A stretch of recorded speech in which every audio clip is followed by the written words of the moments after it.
सुखदेव जी कह रहे हैं, सारी गोपी श्री कृष्ण की ओर भागी चली आ रही है, दौड़ी चली आ रही है, सब कुछ भूल भाल करके सब एकत्रित हो गई श्री कृष्ण के समक्ष। लेकिन भगवान ने क्या कहा? स्वागतम वो महाभाग, आओ आओ गोपियों, तुम सबका स्वागत है। और आज तो प्रेमी कृष्ण उपदेशक कृष्ण बन गया। बड़े बड़े लंबे लंबे प्रवचन देने लगे, बड़े बड़े उपदेश देने लगे। भगवान कृष्ण गोपियों को कह रहे हैं, अरे गोपियों क्या क्या कर रही हो तुम? कैसे तुम यहाँ आधी रात को भागी दौड़ी चली आई? तुमको जरा भी संकोच नहीं हुआ? तुमने जरा भी सोचा नहीं कि लोग क्या कहेंगे? मन में कोई लाज लज्जा? और सबसे बड़ी बात तो तुम सब गृहस्थ धर्म को जीवन व्यापन करने वाली हो। पति तो देवता होता है, उसे त्यागना नहीं चाहिए। गोपी हंस रही है। हाँ, और कहो, और बोलो, सुन रही हैं। पहले तुम बोल लो, अपना उपदेश पूरा कर लो। कृष्ण बोलते जा रहे हैं, बोलते जा रहे हैं, और गोपी सुनती जा रही है। लेकिन फिर बारी आई गोपियों की। श्री कृष्ण कहते हैं कि वापस चली जाओ। ये बात कृष्ण ने पहले भी कही थी। जब यज्ञ पत्नियां आई थी भगवान के पास, तो भगवान ने यज्ञ पत्नियों का भोजन स्वीकार किया। भागवत का ही प्रसंग है। तो यज्ञ पत्नियां बोली कि प्रभु, अगर अब हम वापस जाएंगी तो हमारे पति हमें स्वीकार नहीं करेंगे, तो अब क्या करें? भगवान ने कहा, नहीं, मैं वरदान देता हूँ, साक्षी इस आकाश के नीचे बैठ के मैं साक्षी देता हूँ कि तुमको तुम्हारे पति सहर्ष स्वीकार कर लेंगे। तो यज्ञ पत्नी लौट गई। कृष्ण ने कहा और ये चली गई। पर गोपियां ऐसी नहीं है, लड़ेंगी, तर्क करेंगी, पर तुम्हें छोड़ेंगी नहीं। गोपी कहती हैं, ये उपदेश सुनाना है ना तो उनको जाके सुनाओ जो धर्म के लिए जीते हैं। हमारे लिए धर्म, अर्थ, काम, मोक्ष कोई मायने नहीं रखता। हे कृष्ण, कोई दावानल से तप्त हाथी जलता हुआ गंगा के पास पहुंचे और गंगा कह दे कि नहीं, लौट जाओ, तो इससे बड़ा अधर्म क्या होगा? हम विरह से तापित गोपियां तुम्हारे पास आई एक आशा लेकर के, और तुम भगा रहे हो, धर्म का उपदेश दे रहे हो। हमने पूछा तुमसे धर्म के बारे में? अरे तुमसे धर्म के बारे में पूछता जो है उसको जाके धर्म का उपदेश करो। हमें चाहिए ही नहीं आपके धर्म का उपदेश। ये बेकार की बातें हमारे सामने मत करो। बताओ, प्रेम देखो, कोई सोचने में भी बुद्धि चक्कर खा जाती है कि जिस धर्म के लिए हम दिन रात भागते हैं, गोपी उसको कहती है बेकार की बात मत करो। कृष्ण को कह रही है बेकार की बात। कृष्ण एक शब्द बोल दे तो वेद प्रकट हो जाए। गोपी कहती है अपना मुंह आप बंद ही रखो तो अच्छा है। हम आपकी बेकार की बातें सुनने यहाँ नहीं आई हैं, धर्म का उपदेश सुनने नहीं आई हैं।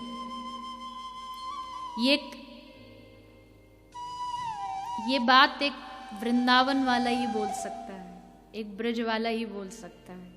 उसी का इतना सामर्थ्य और हृदय उतना प्रेम से भरा होता है। वेद चर्चा हमारे काम की ना रही। गोपी कहती वेद की चर्चा अब हमारे जीवन में कुछ काम, और मोक्ष की अगर आप बात कर रहे हो तो मोक्ष से तो हे गोविंद हमें डर लगता है। मुक्ति तो हमें बड़ी खतरनाक लगती है, नहीं चाहिए मुक्ति।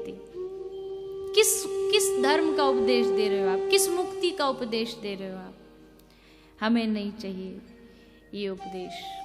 ये जो गोपियों की दशा है ना, ये साधना से नहीं आती, ये प्रेम हृदय में आते ही ये दशा आ जाती है। ये शास्त्रों के अध्ययन से भी नहीं आती, ये प्रेम हृदय में आने से अपने आप वो स्थिति आ जाती है। और फिर गोपी कहती है, अगर आपको लगता है कि हमने गलत किया है, हम अपने कर्तव्यों को छोड़कर के आपके पास आई हैं, तो इसमें भी हमारा कोई दोष नहीं है। इस सब से जो छुड़वाया है ये आपकी मंद मंद मुस्कुराहट ने छुड़वाया। तो दोष तो हमारा है ही नहीं, दोष तो आपका है। दोषी आप हैं, अपराधी आप हैं। हम तो अच्छी भली अपने गृहस्थ में लगी थी, बच्चों को दूध पिला रही थी, परिवार की सेवा कर रही थी। आपने खींचा हमें, आपने हमसे सब कुछ छुड़वाया, हमने सब कुछ छोड़ दिया, और जिसके लिए छोड़ा वो हमें छोड़ रहा है। बताओ, पाप हमें लगेगा, अपराधी हम हैं कि अपराधी आप हो? ऐसी ऐसी बातें कही कि ठाकुर की बोलती बंद हो गई। जिसने महाभारत के युद्ध में, बीच युद्ध में खड़े होकर के अर्जुन को उपदेश दिया, आज उस कृष्ण के पास कोई उत्तर ना बचा, कोई उत्तर ना बचा कृष्ण के पास। ठाकुर जी बोले, अच्छा ठीक है, जैसा आप कहती हो, चलो। मैं तो विनोद कर रहा था, मैं तो ऐसे ही व्यंग कर रहा था। अब अपनी बात को ही संभाल रहे हैं, मैं तो मजाक कर रहा था, तुम सब मेरी हो। बस गोपी आनंदित हो गई। अब ठाकुर जी के साथ गोपियों का विहार आरंभ हुआ। भगवान समस्त गोपियों के साथ विहार करने लगे। विहार करते करते किसी गोपी के साथ भगवान मुरली मनोहर रूप में, सब गोपियों को कृष्ण अपने पास, अपने नजदीक नजर आ रहे हैं कि ये तो हमारे एकदम समीप में खड़े हैं, सबसे समीप ये हमारे ही हैं। ऐसा भाव उनके हृदय में आ रहा है।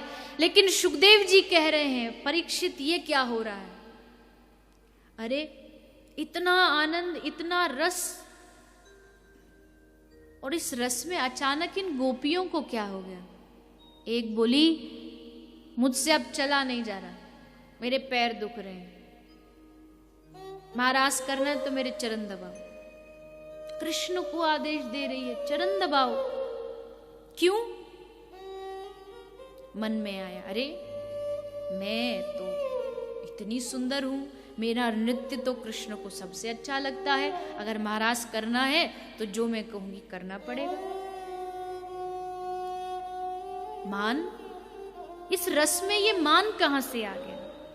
चकित है सुखदेव जी। पर हाँ, ध्यान रखना, ये जो भी चल रहा है ना, ये सब नाटक चल रहा है, लीला चल रही है। गोपियों में अभिमान का लेश मात्र भी नहीं हो सकता।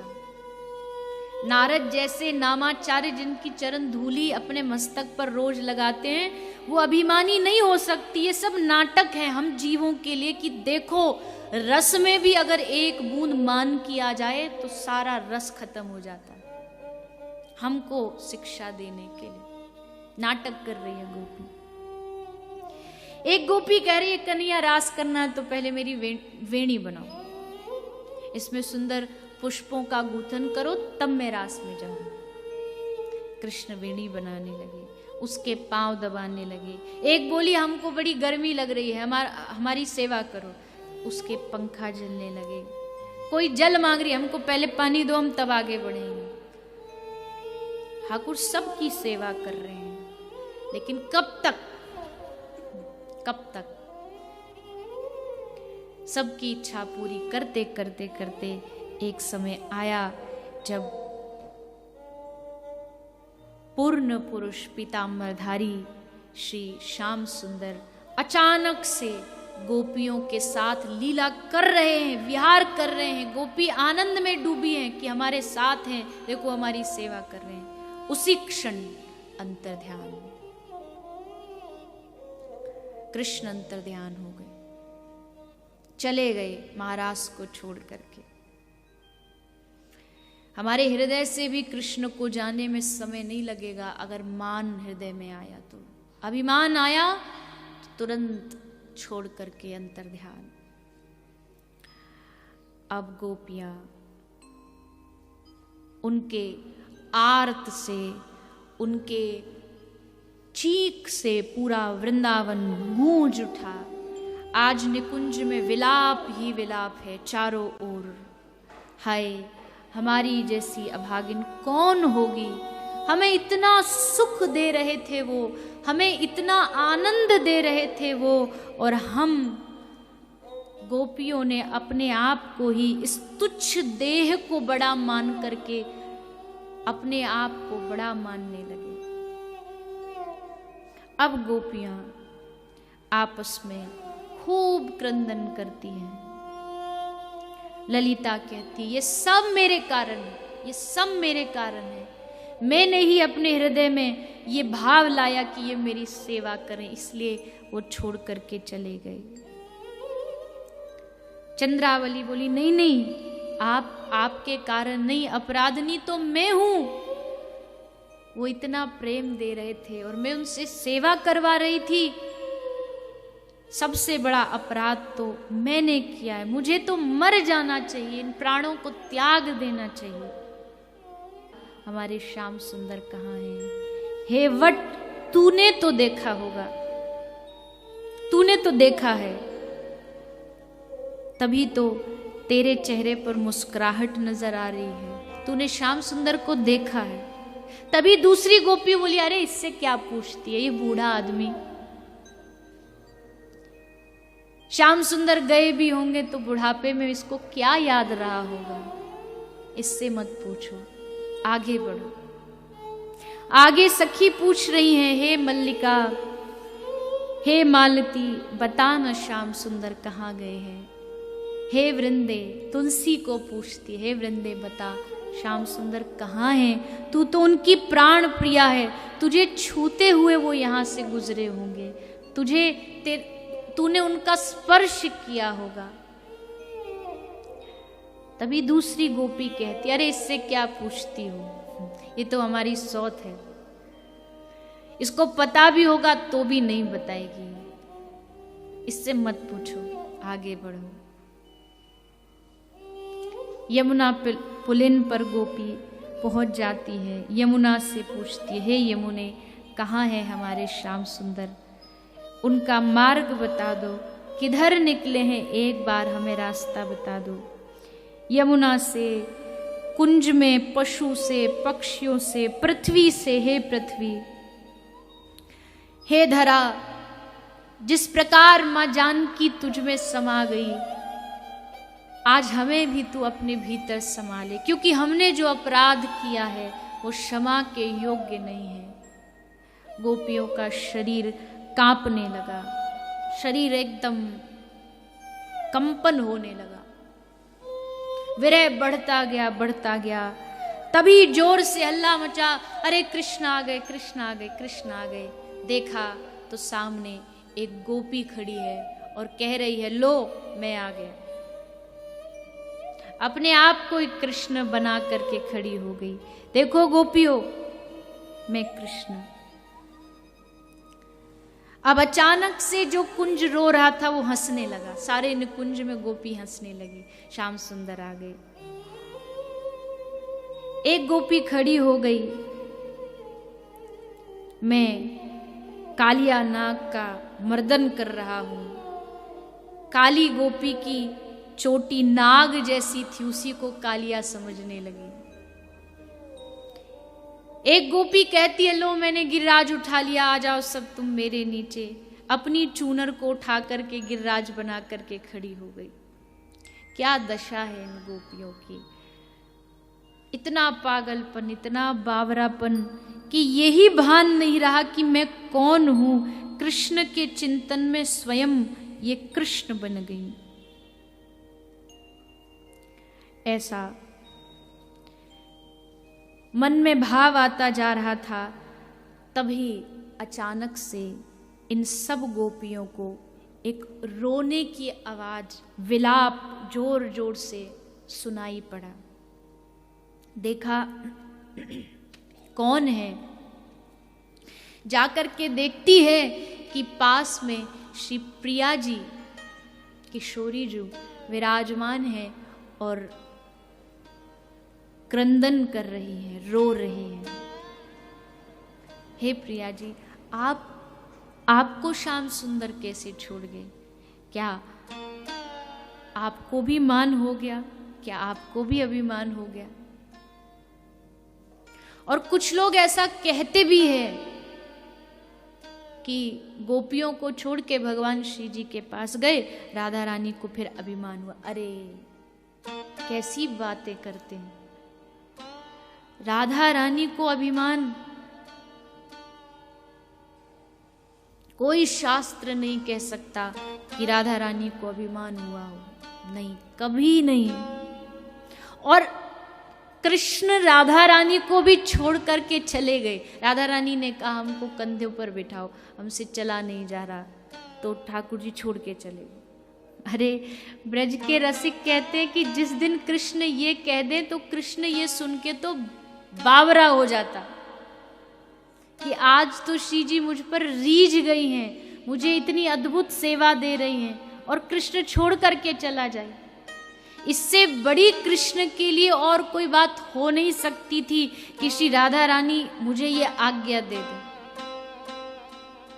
और हम कहते कृष्ण छोड़ के चलाएंगे, नाच पड़ेंगे अपने सौभाग्य पर जिस दिन श्री जी ये बोल देंगे।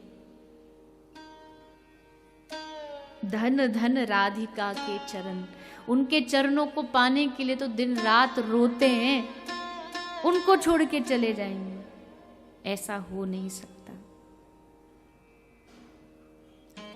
अंजन लगाने की सेवा दे दो, आज मावर लगाने की सेवा दे दो, हे किशोरी जी आज थोड़ा सा कोई सौभाग्य दे दो। जो दिन रात उनके सामने प्रार्थना करता है वो छोड़ के नहीं जा सकता है।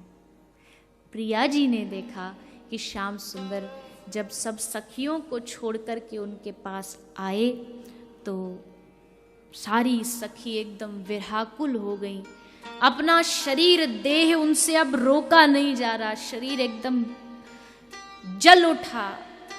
तब प्रिया जी ने सोचा कि श्याम सुंदर तो हमारे साथ है, कितनी कृपा है लाडली जी की, देखो श्याम सुंदर मेरे साथ है और ये मेरी बेचारी सखियां कितना कष्ट पा रही हैं।